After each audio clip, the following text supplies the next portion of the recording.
பிதா, குமாரன், பரிசுத்தாவியின் திருப்பெயரிலே ஆமென். கிறிஸ்துவுக்குள் அன்பார்ந்த திருச்சபையாரே, உங்கள் அனைவரையும் ஆண்டவராகிய இயேசு கிறிஸ்துவின் இனிய நாமத்திலே வாழ்த்தி, இந்த காலை இறை வழிபாட்டில் என்னுடனே கலந்து கொண்டு இறைவனை தொழுது கொள்ளும்படியாக கேட்டுக்கொள்கின்றேன். ஜெபிப்போம். அன்பு நிறைந்த ஆண்டவரே, பரிசுத்தமுள்ள பிதாவே, இந்த பரிசுத்த ஓய்வு நாளுக்காக, காலை வழிபாட்டுக்காக நன்றி செலுத்துகின்றோம். கடந்த காலங்களெல்லாம் எங்களை கண்மனை போல பாதுகாத்து அரவணைத்து ஆசீர்வதித்து என்னுடைய வாழ்க்கையில் இன்னொரு பரிசுத்தமான நாளை நாங்கள் காணவும், ஓய்வு நாளின் கால வேளையிலே நாங்கள் திருச்சபையாக உம்மை தொழுது கொள்ளும்படியான ஒரு ஸ்லாக்கியத்தை நீர் எங்கள் தந்தமைக்காக நன்றி செலுத்துகின்றோம். இந்த ஆராதனையில் உம்முடைய அருளினால் உம்மை துதித்து பாடவும், வசனத்தை தியானிக்கவும் எங்களையே நாங்கள் அர்ப்பணிக்க வந்திருக்கின்ற வேளையிலே தெய்வீக பிரசனம் இந்த ஆராதனை முழுவதுமாக எங்களோடு தங்கியிருக்க வேண்டும் என்று வேண்டிக் கொள்கின்றோம். எங்களை ஒடுக்கி தாழ்த்தி உம்முடைய பாதத்தில் எங்களை அர்ப்பணிக்கின்றோம். இந்த வழிபாட்டு முழுவதுமாக ஒரு தெய்வீக பிரசனம், கிருபை எங்களோடு இருக்க வேண்டும் என்று வேண்டிக் கொள்கின்றோம். முழு மனதோடு, முழு ஆத்மாவோடு, முழு பலத்தோடு, முழு சரீரத்தோடு ஆண்டவரே, நாங்கள் உம்மை வழிபட வந்திருக்கின்ற வேளையிலே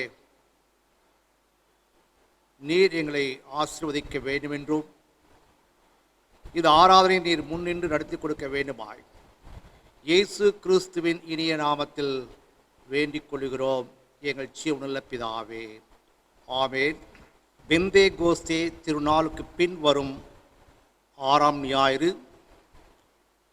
திருத்துவ திருநாளுக்கு பின் வரும் 5ஆம் ஞாயிறு, மாதத்தின் 2ஆம் ஞாயிறு காலை பரிசுத்த ஆராதனையை நாம் ஆரம்பிப்போம்.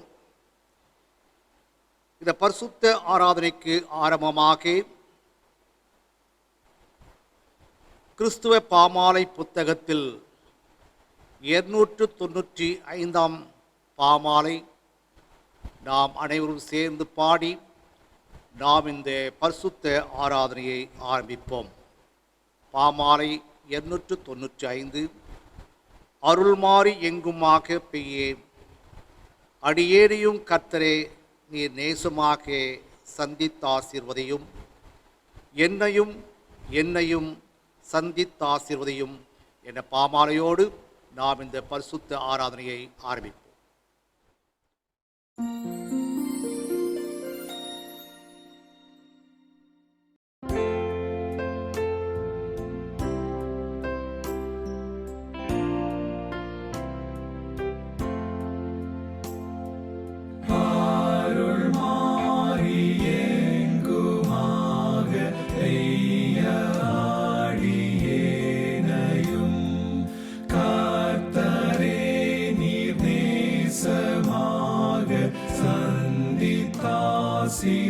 ஆசீர்வாதியும் என்னையும் என்னையும் சந்தித்தாசீர்வாதியும்.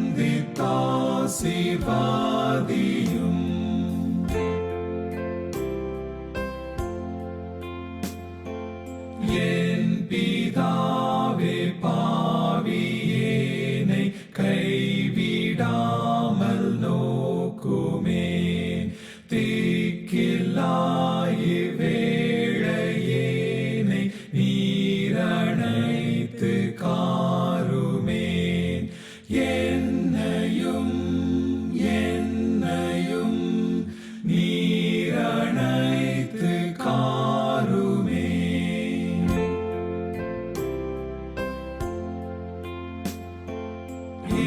இயேசுவே நீர் கைவிடாமல் என்னை சேர்த்து ரட்சியும். இரத்தத்தாலே மாசில்லாமல் சுத்தமாக்கி அருளும். என்னையும் சுத்தமாக்கி அருளும்.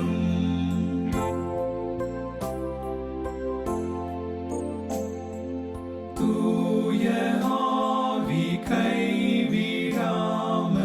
என்னை ஆட்கொண்டருளும். பாதை காட்டி கேடில்லாமல் என்றும் காத்து தேற்றிடும். என்னையும் என்றும் காத்து தேற்றிடும்.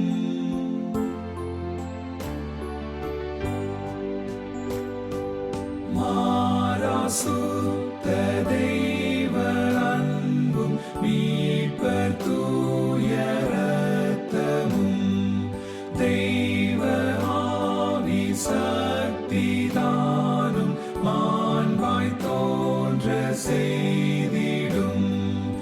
என்னிலும் மாண்பாய் தோன்ற செய்திடும்.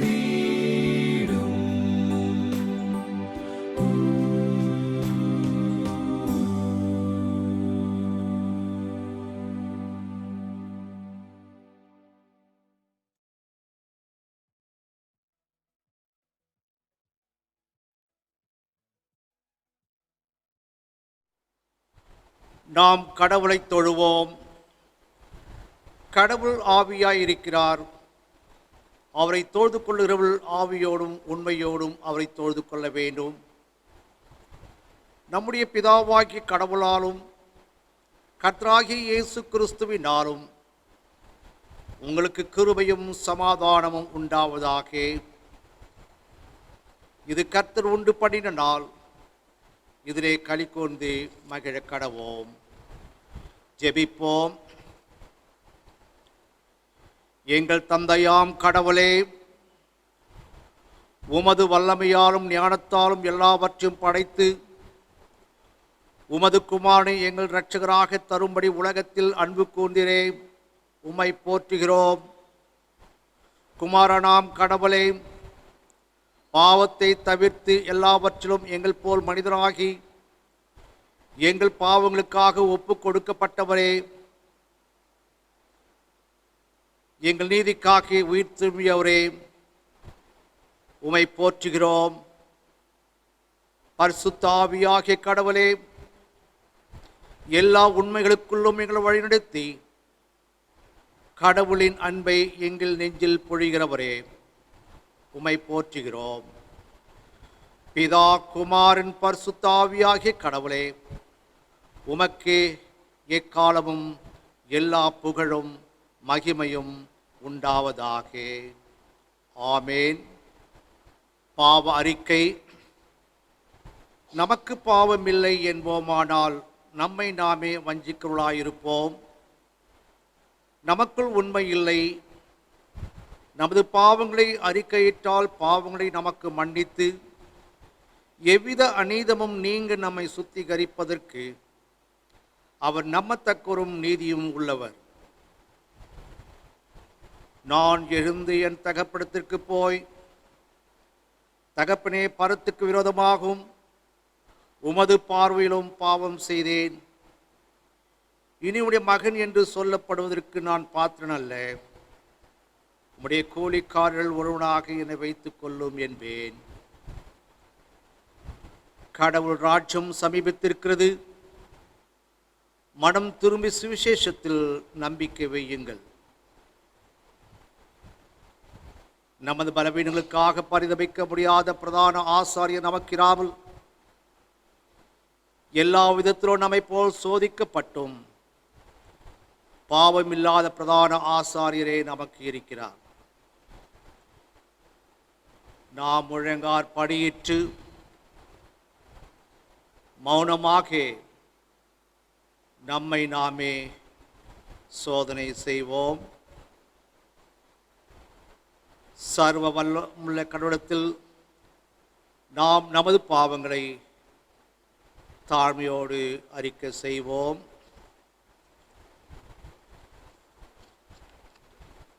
கிறிஸ்துவ கீர்த்தனை புத்தகத்தில் 154ஆம் கீர்த்தனை, கிருபை புரிந்தனையால் நீ பரனே கிருபை புரிந்தனையால் என்ற கீர்த்தனை நாம் பாடி நம்முடைய பாவங்களை ஆண்டவரின் சன்னிதானத்திலே அறிக்கை செய்வோம்.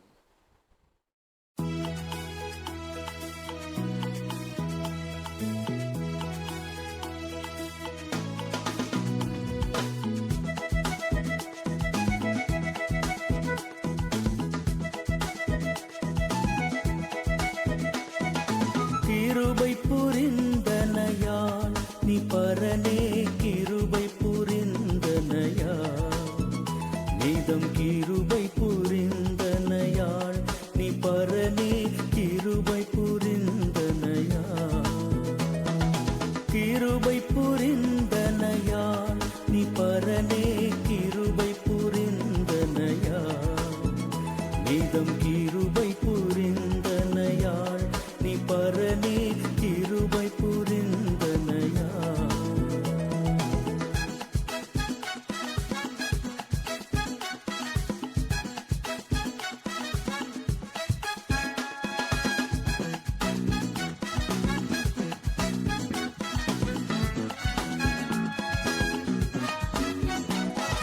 திரு அருள் நீடுமெ ஞானத்திருத்து வரில் நரனாகிய மாதுவின் வித்து திரு அருள் நீடுமெ ஞானத்திருத்து வரில் நரனாகிய மாதுவின் வித்து கிருபை புரிந்தனையால் நீ பரனே கிருபை புரிந்தனையால் நீதம் கிருபை புரிந்தனையால் நீ பரனே கிருபை புரிந்தனையால்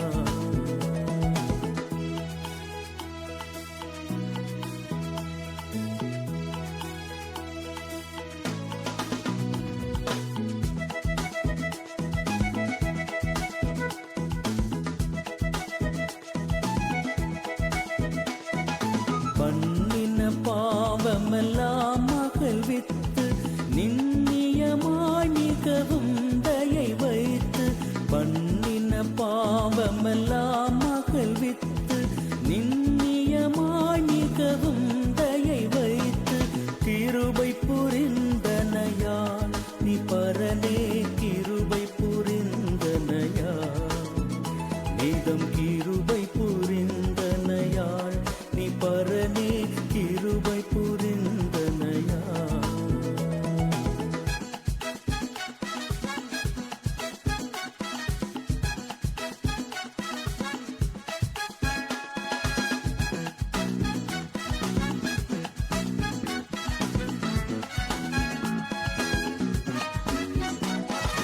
தீமை ஊறும் பல ஆசையை நீக்கி சாமியனை உமக்காலயமாக்கி தீமை ஊறும் பல ஆசையை நீக்கி சாமியனை உமக்காலயமாக்கி கிருபை புரிந்தனையால் நீ பரனே கிருபை புரிந்தனையால் நீதம் கிருபை புரிந்தனையால் நீ பரனே கிருபை புரிந்தனையால்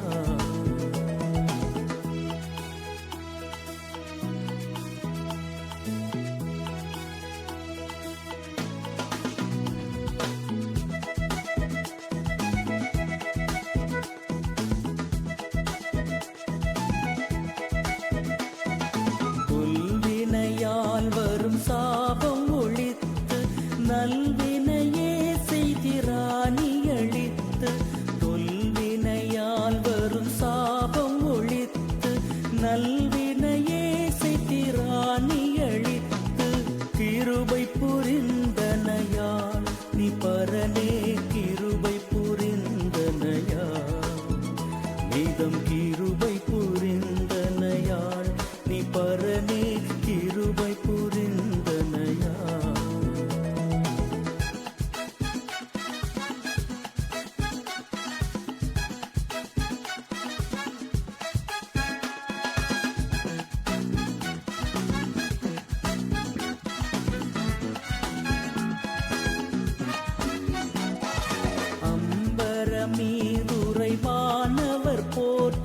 கெம்பீரமாய் விசுவாசிகள் ஏத்த அம்பரமீதுரைவானவர் போற்ற கெம்பீரமாய் விசுவாசிகள் ஏத்த கிருபை புரிந்தனையால் நீ பரனே கிருபை புரிந்தனையால் நீதம் கிருபை புரிந்தனையால் நீ பரனே கிருபை புரிந்தனையால் கிருபை புரிந்தனையால் நீ பரனே கிருபை புரிந்தனையால் நீதம் கிருபை புரிந்தனையால் நீ பரனே கிருபை புரிந்தனையால்.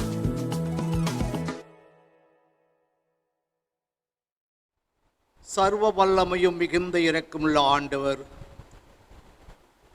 மன்னிப்பையும் பாவ நிவர்த்தியும் நமக்கு கட்டளிட்டருளி வாழ்க்கையை சீர்படுத்துவதற்கான காலத்தையும் தமது பரிசுத்த ஆவியின் கிருபையும் தேற்றுதலையும் தந்தருள்வாராக. ஆமேன். கிறிஸ்துவுக்குள் அன்பார்ந்த திருச்சபையாரே, இந்த காலை வேளையிலே உங்கள் அனைவரையும் இயேசுவின் நாமத்தினாலே வாழ்த்தி வரவேற்கின்றேன். இந்த காலை ஆராதனை பங்கு பெறுகின்ற அனைத்து விசுவாசிகளையும் சகல பரிசுத்தவான்கள் அவருடைய குடும்பத்தாரையும் நான் அன்போடு வாழ்த்தி இந்த தியானத்திலே பங்கு கொள்ளும்படியாக உங்களை அன்போடு கேட்டுக்கொள்கின்றேன். இந்த ஓய்வு நாளின் காலை வேளையிலே ஆண்டுடைய வசனத்தை நாம் தியானிக்கும்படியாக நமக்கு கொடுக்கப்பட்டிருக்கின்ற தலைப்பு இறையியல் கல்வி, இறை மக்களை இறைப்பணிக்கு ஆயத்தப்படுத்துதல்.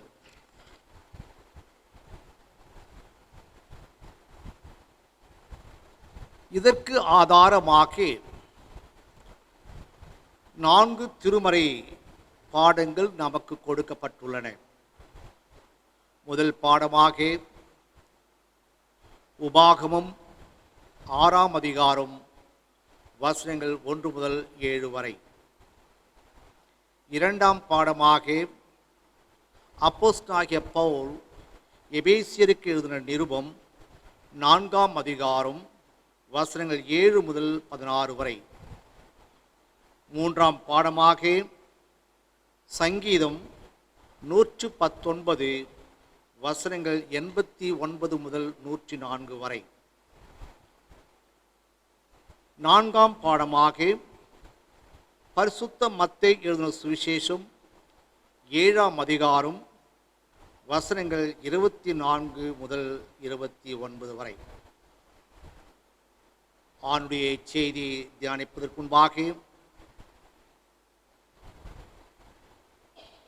நம்முடைய கண்களை மூடி தலைகளை தாழ்த்தி நாம் ஜெபித்து ஆண்டுடைய வசத்திற்குள் நாம் கடந்து செல்வோம்.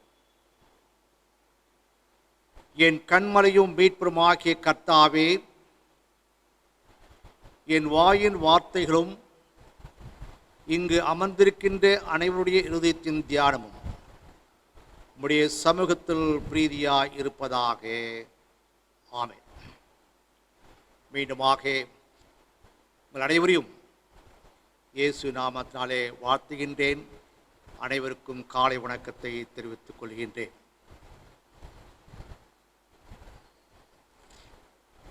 குறிப்பிட்ட வண்ணமாக இந்த நாளின் தலைப்பு இறையியல் கல்வி இறை மக்களை இறைப்பணிக்கு ஆயத்தப்படுத்துகிறது. Equipping God's people for ministry. இறையியல் கல்வி என்பது இறைவனை குறித்து அறிந்து கொள்ளுகின்ற அறிவு. அதாவது வரலாற்றில் மட்டும் அல்லாது ஒவ்வொரு மனிதனின் வாழ்விலும் கடவுள் எவ்வாறு செயல்படுகிறார் என்பதையும், கடவுளின் பரிமாணங்கள், அதாவது அவர் படைப்பாளராக, கிரியேட்டராக, காப்பாளராக, புரொடெக்டராக, விடுதலையாளர், ரிடிமராக அவரை குறித்து அறிந்து கொள்ளுதல். நம்முடைய வாழ்வில் நாம் எப்படி கடவுளை வெளிப்படுத்த வேண்டும் என்பதை எல்லாம் இறையியல் கல்வி நமக்கு கற்றுக் கொடுக்கின்றது. நாம் எப்படி இந்த உலகத்திலே வாழ வேண்டும், நம்முடைய வாழ்க்கையில எவ்விதமாக கடவுளை வெளிப்படுத்த வேண்டும் என்ற கல்வியை நமக்கு கற்றுக் கொடுக்கின்றது இறையியல் கல்வி. ராஸ் கின்ஸ்லர் என்ற அறிஞர் இறையியல் கல்வியை பின்வருமாறு விளக்குகின்றார். இறைமக்கள் தங்கள் தங்கள் தாளந்துகளை வளர்த்து கொள்வோம், பொருளுள்ள சேவைக்கு தங்களை அர்ப்பணிக்கும் இறையியல் கல்வி உற்சாகப்படுத்த ஆயத்தப்படுகின்றது.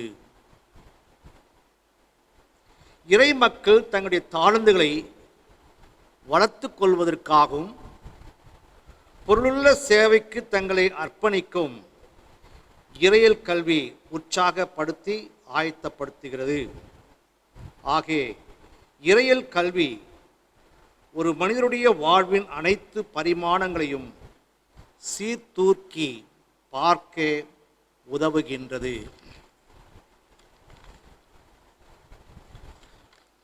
கிறிஸ்துவுக்குள் அன்பார்ந்தவர்களே,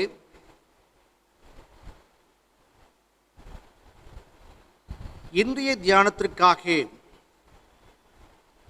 தெரிந்து கொள்ளப்பட்ட திருமறை பகுதியை சற்று நாம் சிந்தித்து பார்ப்போம்.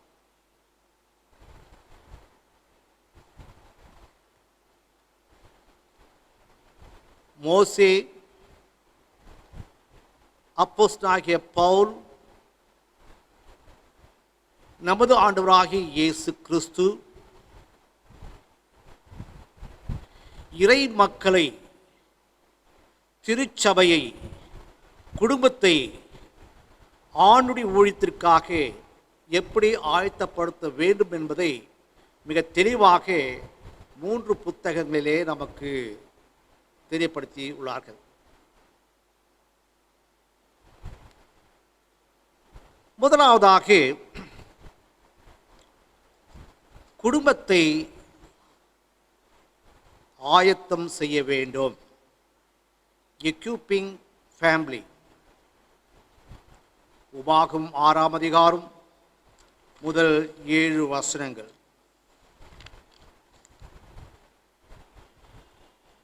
இரண்டாவதாக திருச்சபையை ஆயத்தப்படுத்துவது. Equipping search. எபேசியர் 4ஆம் அதிகாரம் வசனங்கள் 7 முதல் 16 வரை.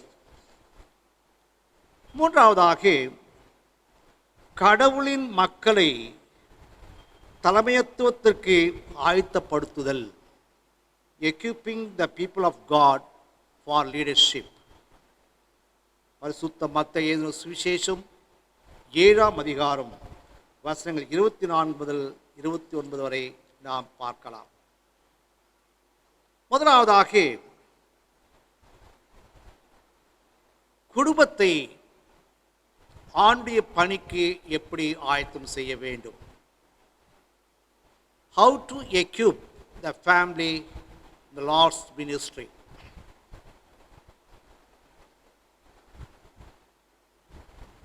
What is family? குடும்பம் என்றால் என்ன என்று பார்க்கும்போது கணவன் மனைவி பிள்ளைகள் சேர்ந்தால் ஒரு குடும்பம் என்று சொல்லுகின்றோம். பல குடும்பங்கள் சேர்ந்துதான் ஒரு சமுதாயம்.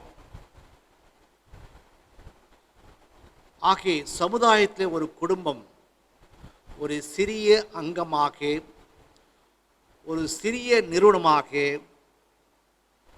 அமைந்திருக்கிறது.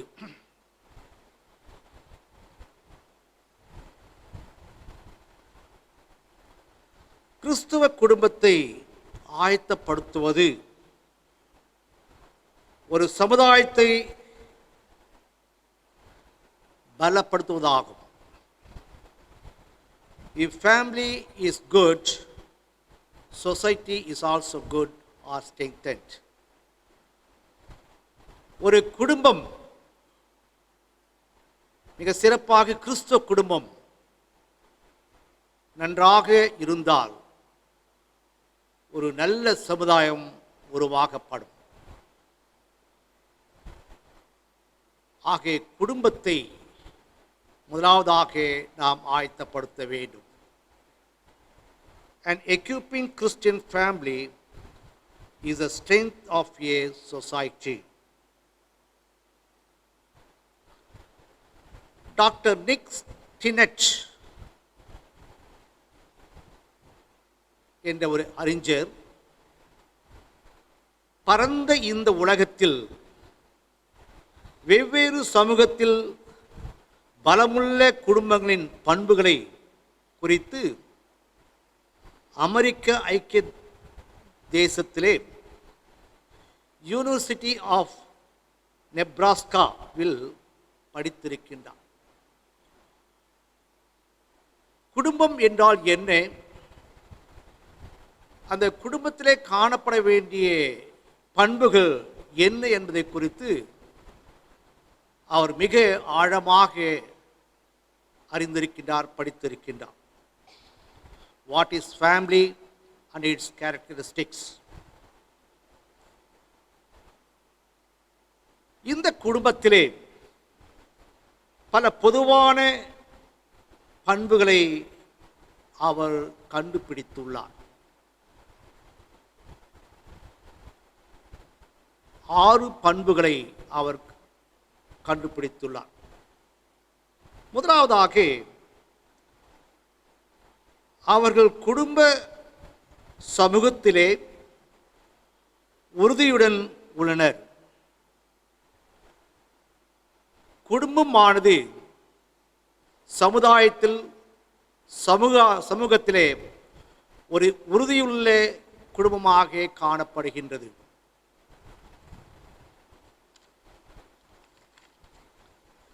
They are committed to the family social unit.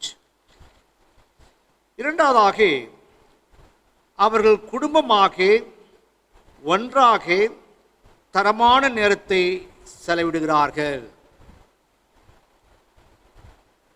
இந்த கொரோனா காலத்திலே நாமும் தரமான நேரத்தை குடும்பத்திலே செலவிடுகின்றோம்.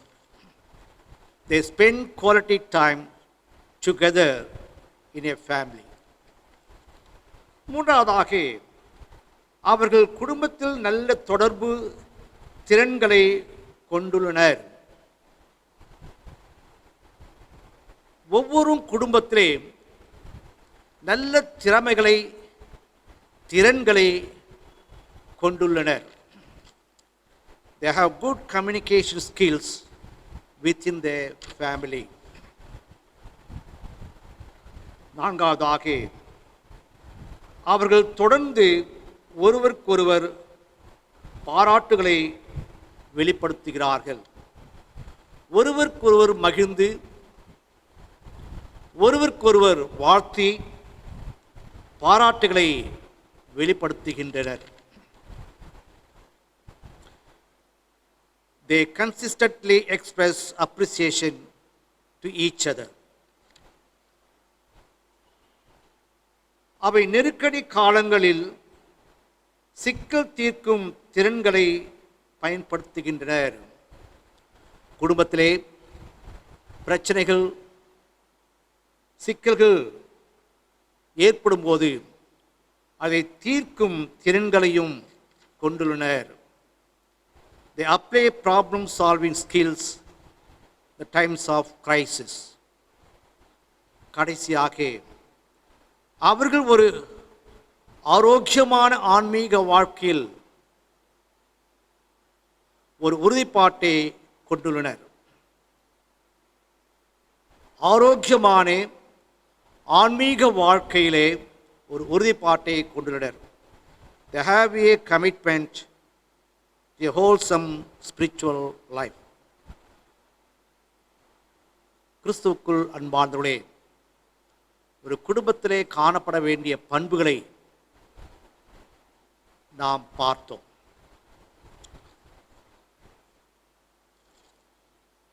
உபாகம் 6ஆம் அதிகாரம் சற்று நாம் சிந்தித்து பார்ப்போமேயானால், இந்த அதிகாரத்திலும் குடும்பங்களிலே காணப்பட வேண்டிய பண்புகளை நாம் இங்கே பார்க்கின்றோம். மோசே வாழ்நாளின் கடைசி நாட்களில் இஸ்ரவேல் மக்களிடத்திலே அவர் உரையாற்றுகின்றார். உபாகமம் 5ஆம் அதிகாரத்தை நாம் பார்க்கும்போது, மோசே ஓரேப் மலையிலே 10 கட்டளையை அவர் ஆண்டவரிடத்திலே பெற்று வருகின்றார். அதைத் தொடர்ந்து 6ஆம் அதிகாரத்தில் நாம் பார்க்கும்போது இணை சட்டங்களை குறித்து மிக தெளிவாக சொல்லப்பட்டிருக்கின்றது. அதிலே 4ஆம் வசனம், இஸ்ரவேலே கேள், நம்முடைய தேவனாகிய கர்த்தர் ஒருவரே கர்த்தர். நீ உன் தேவனாகிய கர்த்தரிடத்தில் உன் முழு இதயத்தோடும், உன் முழு ஆத்மாவோடும், உன் முழு பலத்தோடும் அன்பு கூறுவாயாக.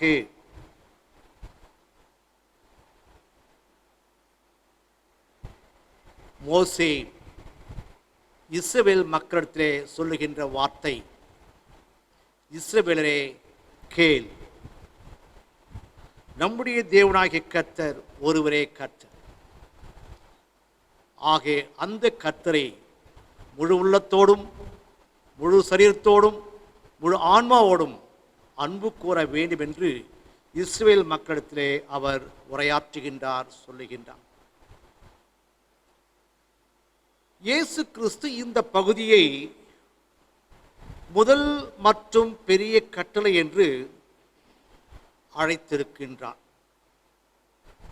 Jesus called this passage a great passage, the first and great commandment.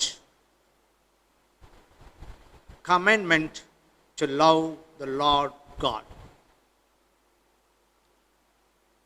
கடவுளில் அன்பு கூற வேண்டும் என்பது மாபெரும் கட்டளை என்பதை இயேசு கிறிஸ்து மிக தெளிவாக இங்கே சொல்லுகின்றார். இந்த 4ஆம் வசனத்தை சற்று நாம் சிந்தித்து பார்ப்போம். மோசே இஸ்ரவேல் மக்களோடு பேசுகின்றார். இஸ்ரவேலரே கேள் என்று சொல்லுகின்றார்.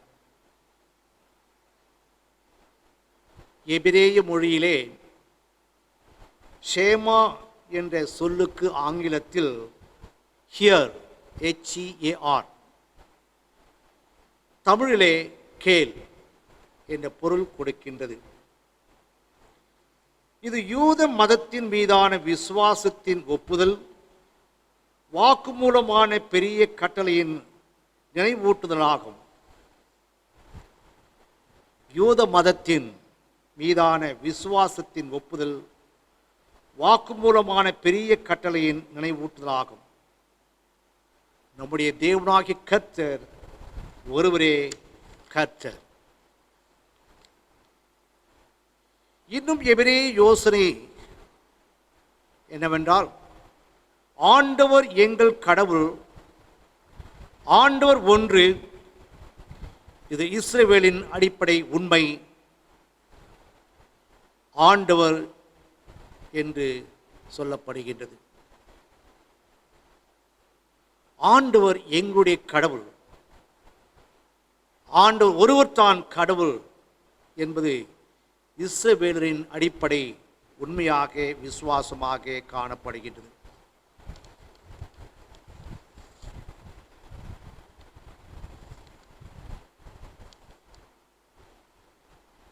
ஆண்டவர் முற்றிலும் தனித்துவமானவர். God is unique. சாராம்சத்தில் ஒருவர் என்றும் அவர் மட்டுமே கடவுள் என்றும் யூத மக்கள் நம்பினார். ஒரு வகையான இறையியல் கல்வி வீட்டிலே தொடங்குகிறது.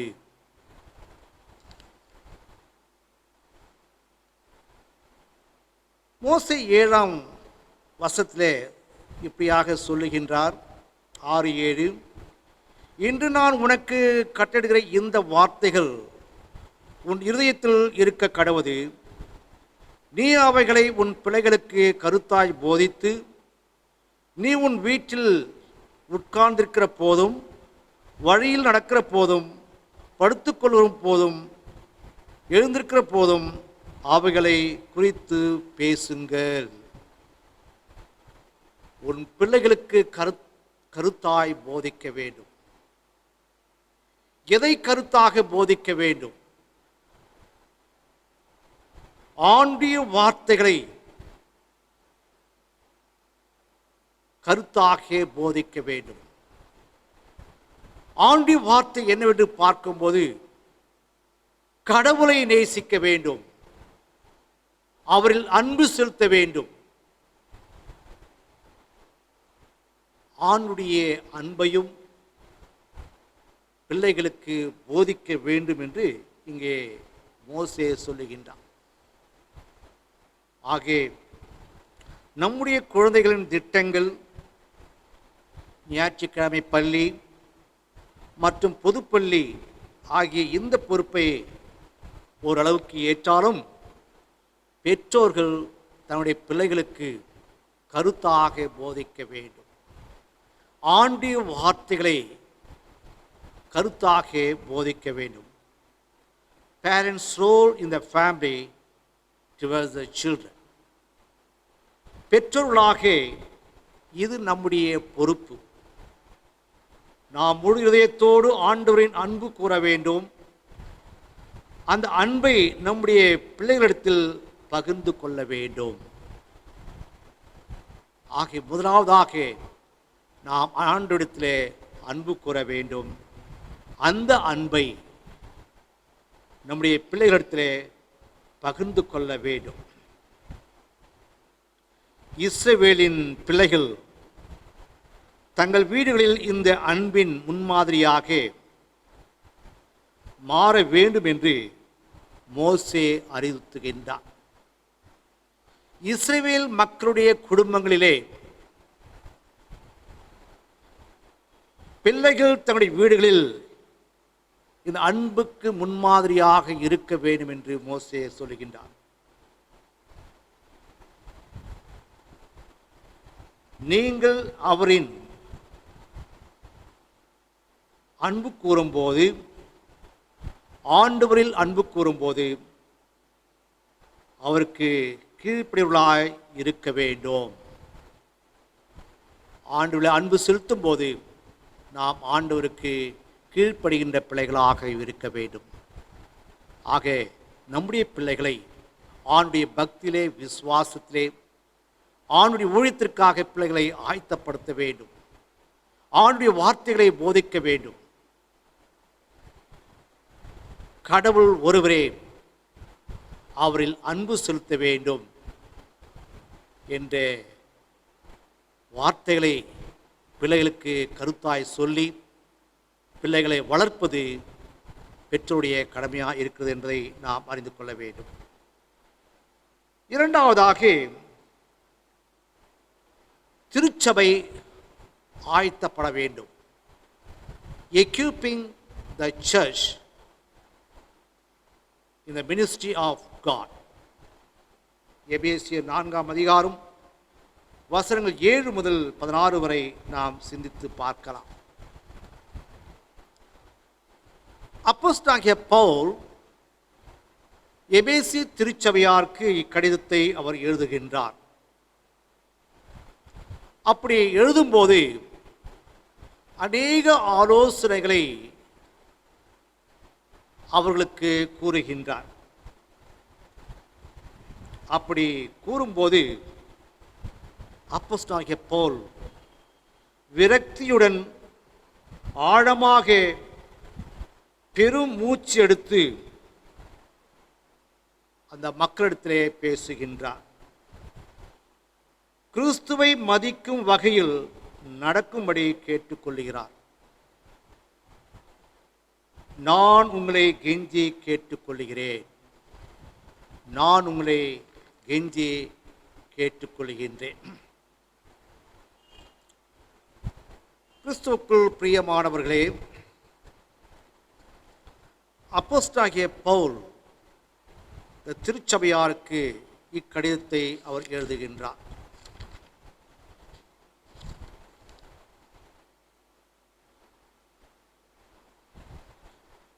வசனங்கள் 4 முதல் 11 வரை பார்க்கும்போது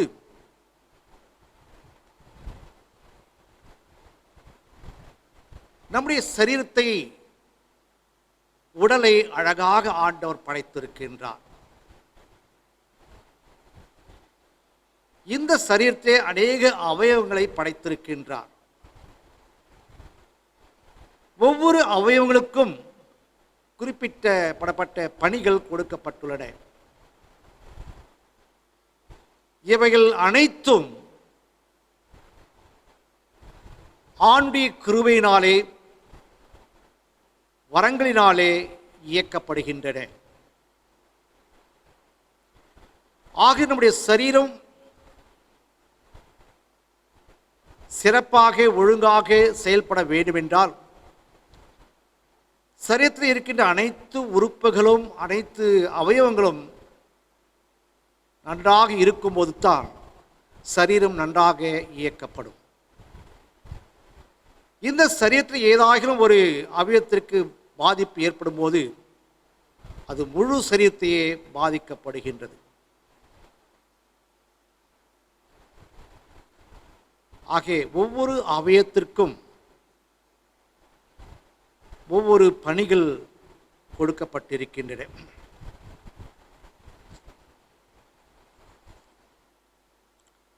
அவனமாகவே ஒரு அழகான சரீரத்தை ஆண்டவர் உருவாக்கியிருக்கின்றார்.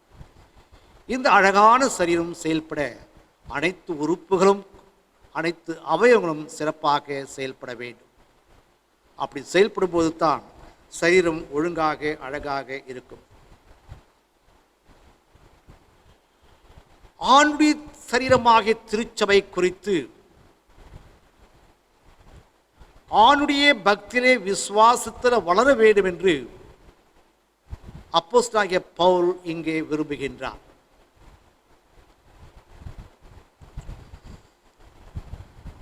எபேசியர் 4ஆம் அதிகாரம் 12ஆம் வசனம், பரிசுத்தவான்கள் சீர்பெருந்தும் பொருட்டு சுவிசேஷ ஊழியத்தின் வேலைக்காகவும் கிறிஸ்துவின் சரீரமாகிய சபையானது பக்தி விருத்தி அடைவதற்காகவும் அவர் சிலரை அப்போஸ்தலராகவும், சிலரை தீர்க்கதரிசிகளாகவும், சிலரை சுவிசேஷகராகவும், சிலரை மேய்ப்பராகவும், போதகராகவும் ஏற்படுத்தினார்.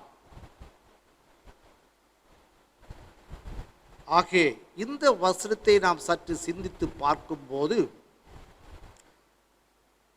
திருச்சபை பக்தியிலே வளர வேண்டும். அதற்காக ஆண்டவர் அநேக வரங்களை கொடுத்திருக்கின்றார். பரிசுத்தவான்கள் சீர்பொருந்தும் பொருட்டு சுவிசேஷ ஊழியத்தின் வேலைக்காக கிறிஸ்துவின் சரீரமாகிய சபையானது பக்தி விருத்தி அடைவதற்கு ஆண்டவர் அநேக வரங்களை ஆண்டவர் கொடுத்திருக்கின்றார். அநேக ஊழியங்களை ஆண்டவர் உருவாக்கி கொடுத்திருக்கின்றார்.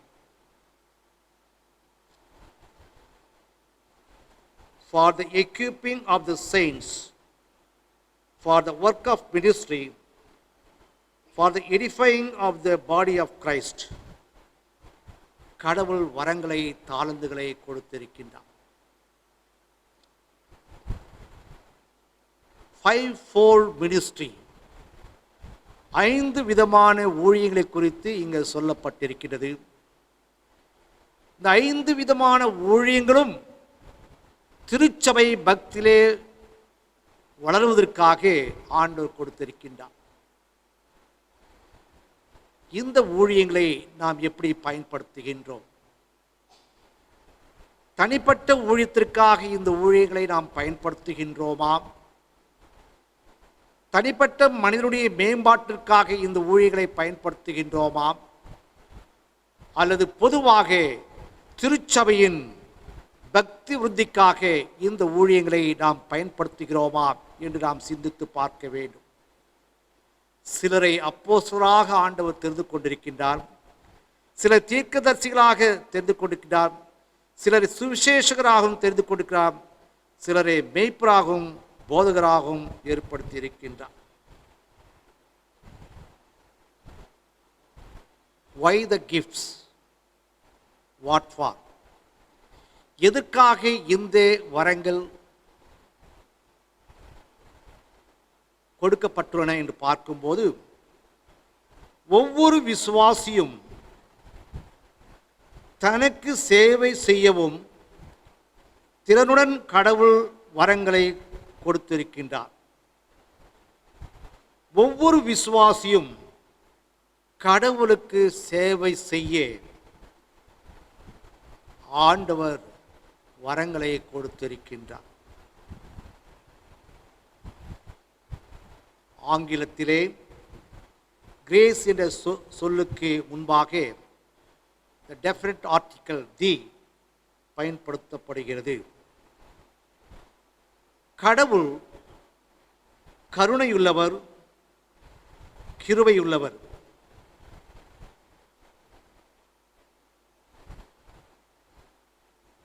கருணை என்பது இங்கு முக்கியமானது. இந்த கிருபை கருணை நம்முடைய வரங்கள் செயல்பட மிக உதவியாக இருக்கிறது.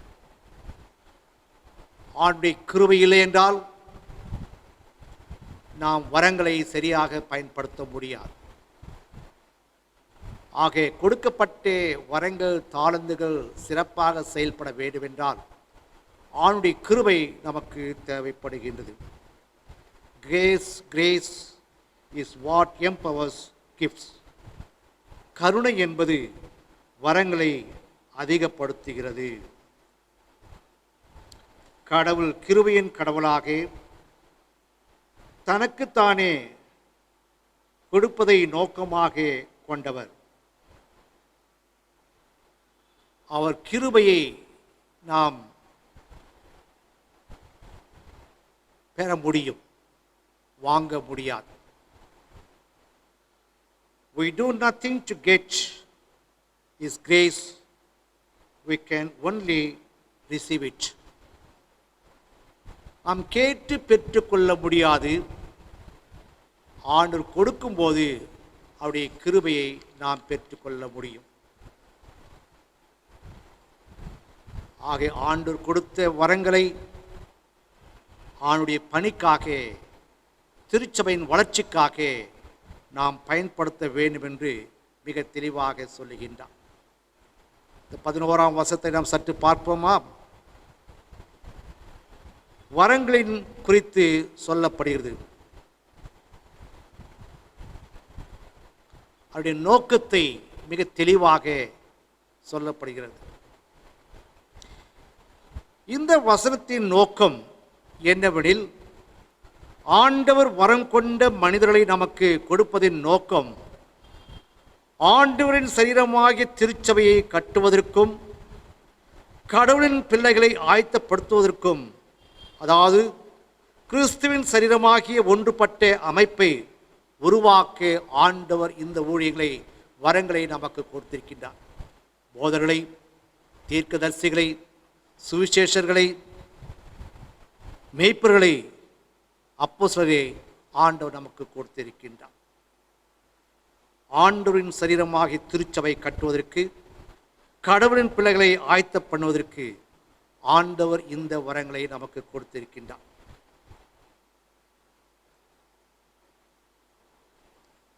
ஆக கிறிஸ்துவுக்குள் அன்பார்ந்த திருச்சபையாரே,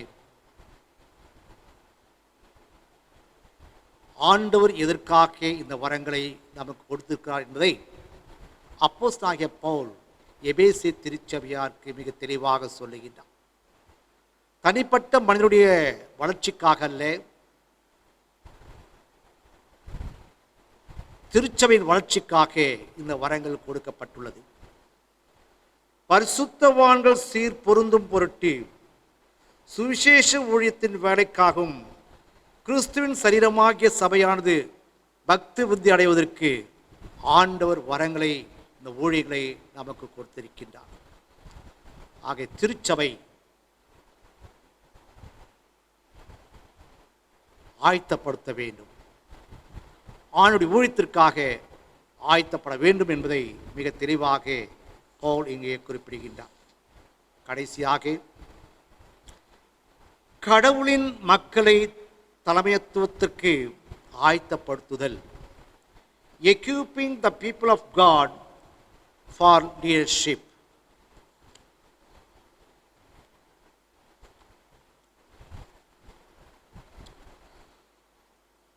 ஒரு முதிர்ச்சி அடைந்த கிறிஸ்துவனின் பெரிய பொறுப்புகள் மற்றும் சலுகைகள் என்னவெனில், உங்களை சுற்றியுள்ள மக்களை வளர்ப்பது, அவர்கள் திறமையுள்ளவர்களை முன்னுக்கு கொண்டு வருவது என்று மிக தெளிவாக சொல்லுகின்றார். ஒரு கிறிஸ்துவனின் பொறுப்பு, சலுகை என்னவென்றால், நம்மை சுற்றி இருக்கின்ற மக்களை வளர்ப்பது, அவர்களில் திறமையுள்ளவர்களை முன்னுக்கு கொண்டு வருவதுதான் ஒரு முதிர்ச்சி அடைந்த அல்லது கிறிஸ்துவின் பொறுப்பு என்பதை அவர் இங்கே குறிப்பிடுகின்றார். மத்தேயு எழுதின சுவிசேஷம் 7ஆம் அதிகாரம் 24ஆம் வசனம் முதல் கடைசி வரை நாம் படித்து பார்ப்போமையானால், இயேசுவானவர் அதிகாரம் உடையவராய்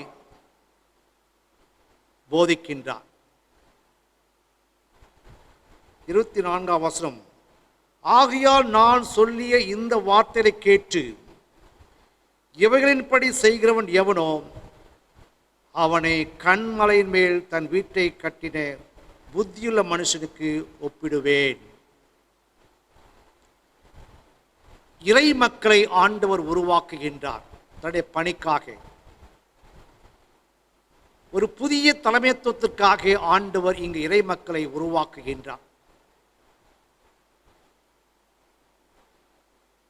ஆண்டவர் அதிகாரத்தோடு அவர் பேசுகின்றார். அவருடைய போதனையை பார்த்து மக்கள் ஆச்சரியப்பட்டார்கள். மத்தேயு 7:29, ஜனங்கள் அவருடைய போதகத்தை குறித்து ஆச்சரியப்பட்டார்கள். ஆண்டவர் வல்லமையோடு அதிகாரத்தோடு ஆண்டவர் இங்கே பேசுகின்றார். இயேசுவின் போதனையின் அதிகாரம் ஒரு சிறப்பானவை. அவர் அதிகாரத்தோடு வல்லமையோடு பேசுவதை நாம் இங்கே பார்க்கின்றோம். மற்றவர்களின் போதனையை இயேசு திருப்பி சொல்லவில்லை அல்லது பின்பற்றவும் இல்லை. மற்றவர் பேசுகின்ற வார்த்தை இயேசு கிறிஸ்து மீண்டும் மீண்டுமாக பேசவில்லை. அவர் தன்னுடைய சொந்த அதிகாரத்திலிருந்து பேசுகின்றார். தன்னுடைய சொந்த அதிகாரத்திலிருந்து அவர் பேசுகின்றார். இயேசு இந்த வார்த்தைகளை சொல்லி முடித்த போது அவர் வேத பாரகரை போல் போதியாமல் அதிகாரமுடையவராய் அவளுக்கு போதித்தார் என்று இங்கே நாம் பார்க்கின்றோம். இயேசுவின் வார்த்தைகள் சொல் இறுதியானது மற்றும் அது உண்மையானது, அதிகாரத்தில் முடிவடைகின்ற வார்த்தைகளாக காணப்படுகின்றது.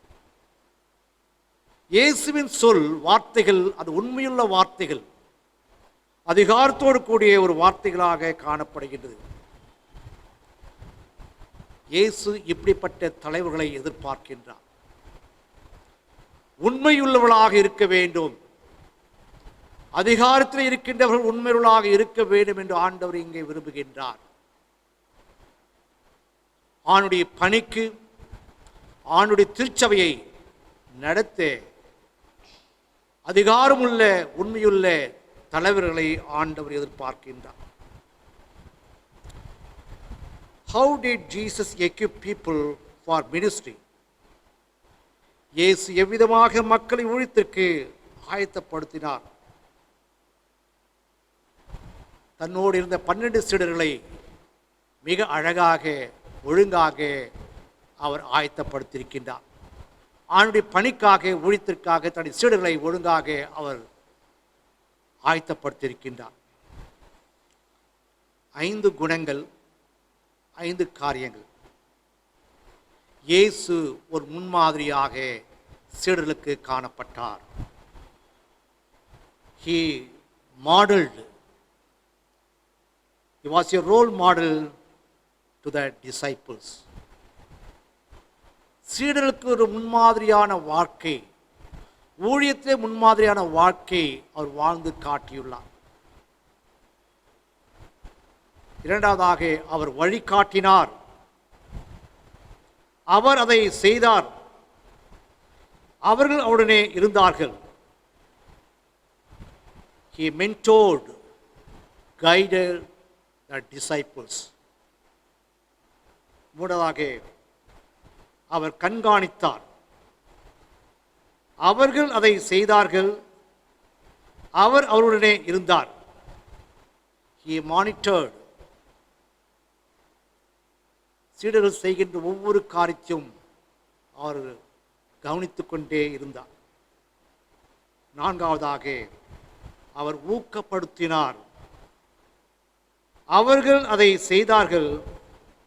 அவர் அவர்களை ஊக்கப்படுத்தும் பின்னணியிலே இருந்தார். இயேசுவானவர் தன் சீடர்களை உற்சாகப்படுத்தினார். அவர் பின்னாக இருந்து கொண்டு ஊழியத்திலே சீடர்களை உற்சாகப்படுத்தினார். He motivated. கடைசியாக அவர் பெருகினார். அவர்கள் செய்தார்கள். He multiplied. சீடர்களை இன்னும் அதிகமாக உருவாக்கினார். ஆக கிறிஸ்துவுக்குள் அன்பார்ந்தவர்களே, இயேசுவானவர் இவ்விதமாக தன்னுடைய ஊழியத்திற்காக, தலைமைத்துவத்திற்காக தன்னுடைய சீடர்களை இவ்விதமாக அவர் உருவாக்கி இருக்கிறார், ஆயத்தப்படுத்தியிருக்கிறார் என்று மிக தெளிவாக இங்கே சொல்லுகின்றார். ஆக இந்த 24ஆம் வசனத்தை சற்று நாம் சிந்தித்து பார்ப்போமேனால், இது மலை பிரசங்கத்துக்குரியது. மத்தேயு சுவிசேஷம் 5ஆம் அதிகாரம், 6ஆம் அதிகாரம், 7ஆம் அதிகாரம் மூன்றும் மலை பிரசங்கத்திற்குரியது. அந்த மலை பிரசங்கத்தின் கடைசி பகுதியிலே தன்னுடைய சீடர்களுக்கும் தன்னை பின்பற்றிய மக்களுக்கும் அவர் சொல்லுகின்ற ஒரு வார்த்தையை நாம் இங்கே பார்க்கின்றோம். ஆகையால் நான் சொல்லிய இந்த வார்த்தையை கேட்டு அவனின்படி செய்கிறவன் எவனோ அவனை கண்மலையின் மேல் வீட்டை கட்டின புத்தியுள்ள மனுஷனுக்கு ஒப்பிடுவேன். கிறிஸ்துவுக்குள் அன்பார்ந்த திருச்சபையாரே, நம்முடைய விசுவாசம் எதிர்மேல் கட்டப்பட்டுள்ளது. நம்முடைய கிறிஸ்துவ வாழ்க்கையிலே நம்முடைய அஸ்திபாரம் எப்படிப்பட்டுள்ளது? நம்முடைய விசுவாசம் கண்மலையாகிய கிறிஸ்துவில் கட்டப்பட்டுள்ளதா நாம் சிந்தித்து நாம் பார்க்க வேண்டும். நம்முடைய விசுவாச வாழ்க்கை கண்மலையாக இயேசு கிறிஸ்து மேல் இருக்குமையானால் எந்த சோதனைகள் கஷ்டங்கள் வந்தாலும் ஒன்றும் சேதம் ஏற்படாது. உண்மையோடும் அதிகாரத்தோடும் தலைவர்களை ஆண்டவர் ஊழியத்திற்காக உருவாக்கி இருக்கின்றார்.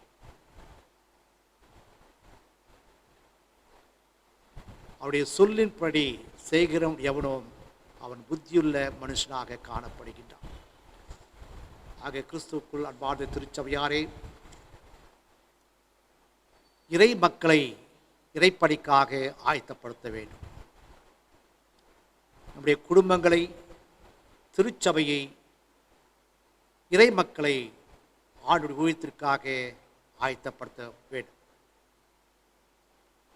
ஆக மோசே குடும்பங்களை குறித்து சிறப்பாக சொல்கின்றார். பிள்ளைகளுக்கு கற்றுக் கொடுக்க வேண்டும்.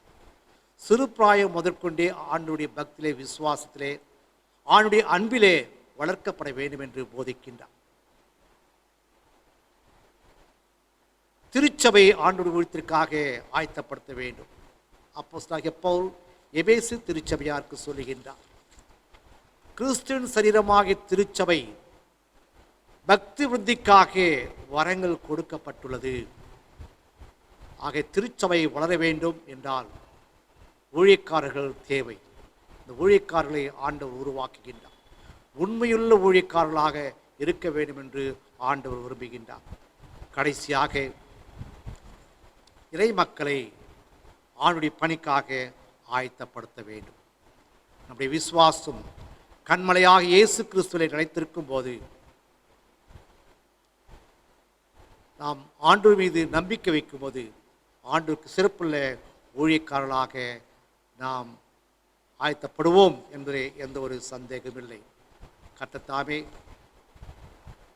இந்நாளின் தியானத்தை நமக்கென்று ஆசீர்வதித்து கொடுப்பாராக. ஆமென்.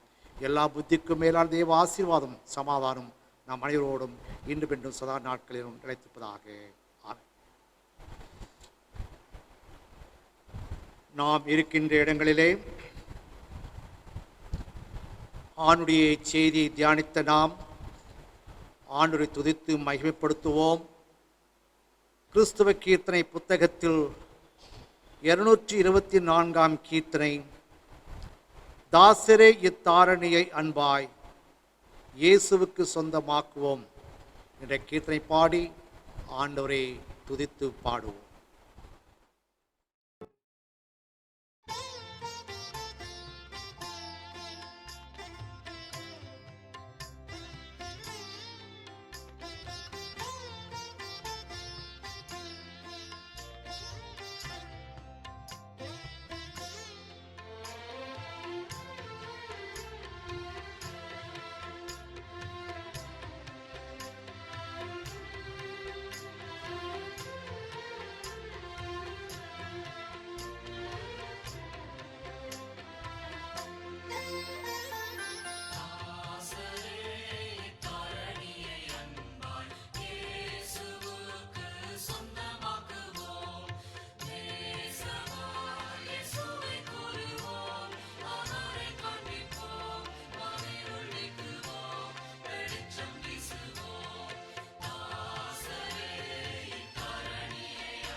சில விளம்பரங்கள்.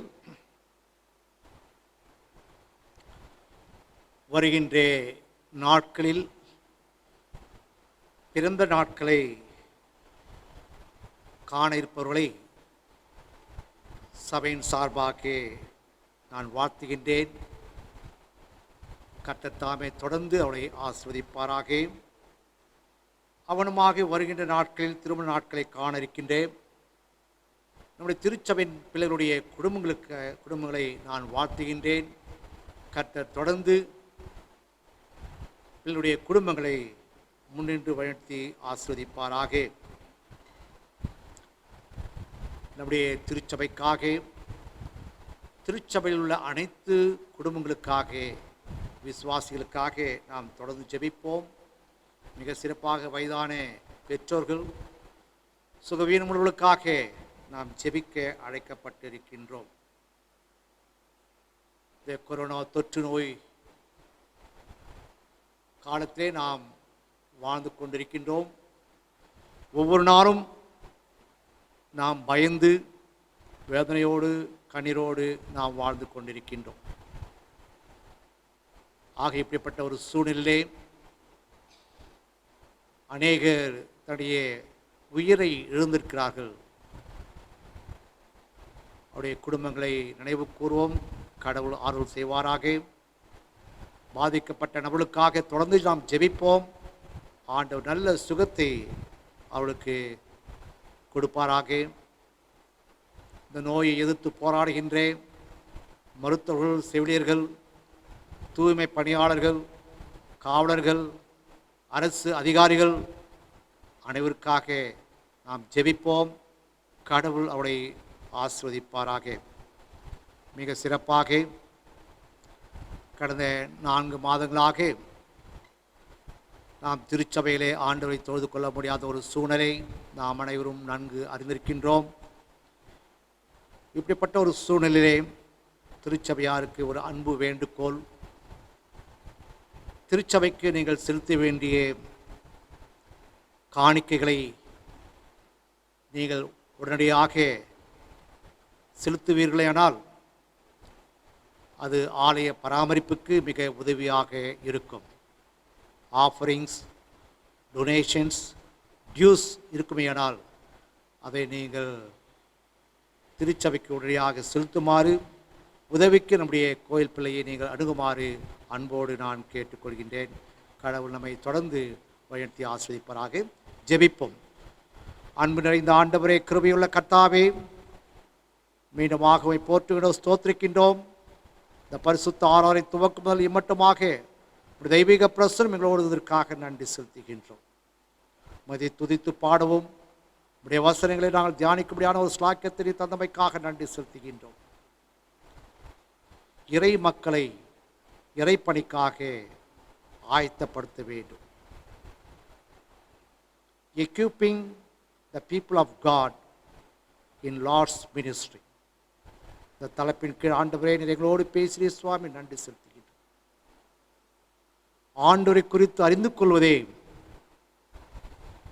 இறை கல்வியின் நோக்கம் என்பதை நீங்கள் போதித்தீர் சுவாமி. இந்த இறைப்பணிக்காக குடும்பங்களை ஆயத்தப்படுத்த வேண்டும், திருச்சபையை ஆயத்தப்படுத்த வேண்டும், இறை மக்களை ஆயத்தப்படுத்த வேண்டும் என்று 3 நிலைகளிலே 3 பகுதியிலிருந்து உடைய வசனங்களை நாங்கள் தியானித்தோம் சுவாமி. மோசே குடும்பத்தை குறித்தும் பிள்ளைகளை குறித்தும் மிக கரிசனைகளாக காணப்பட்டார். பெற்றோர்கள் பிள்ளைகளுக்கு கற்றுக் கொடுக்க வேண்டும்,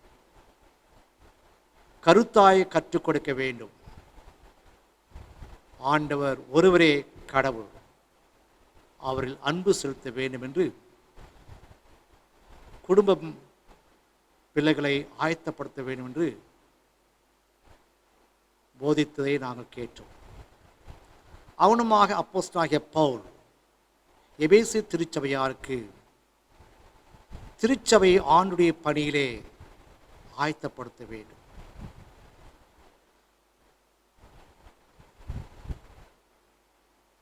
ஆணுடைய சரீரமாகிய திருச்சபை பக்தி விருத்தி அடைவதற்கு ஆண்டவர் அநேக ஊழியர்களை எழுப்பியிருக்கின்றார், அநேக ஊழியங்களை கொடுத்திருக்கின்றார். இந்த ஊழியங்கள் தனிப்பட்ட மனிதனுடைய வளர்ச்சிக்கு அல்ல, திருச்சபையின் வளர்ச்சிக்கு என்று ஆண்டவர் கொடுத்திருக்கின்றார். ஆக ஆண்டவர் நல்ல தலைவர்களை, ஊழியர்களை கொடுத்திருக்கின்றார். இவர்களை கொண்டு ஆண்டுடைய திருச்சபை கட்டப்பட வேண்டும், இறைமக்கள் கட்டப்பட வேண்டும், ஆணுடைய சரீரமாக திருச்சபை கட்டப்பட வேண்டும் என்ற நோக்கத்தோடு இறைமக்களை, திருச்சபையை அவர் ஆயத்தப்படுத்துகின்றார். இறைமக்களை தலைமைத்துவத்திற்கு ஆயத்தப்படுத்த வேண்டும். இயேசுவானவர் இறைமக்களை ஆண்டுடைய ஊழியத்திற்காக ஆயத்தப்படுத்துகின்றார். தன்னுடைய சீடர்களை ஆண்டவர் ஆயத்தப்படுகின்றார். அவர் முன்மாதிரியாக இருந்திருக்கின்றார், அவரை கண்காணித்து இருக்கின்றார், உற்சாகப்படுத்தியிருக்கின்றார்.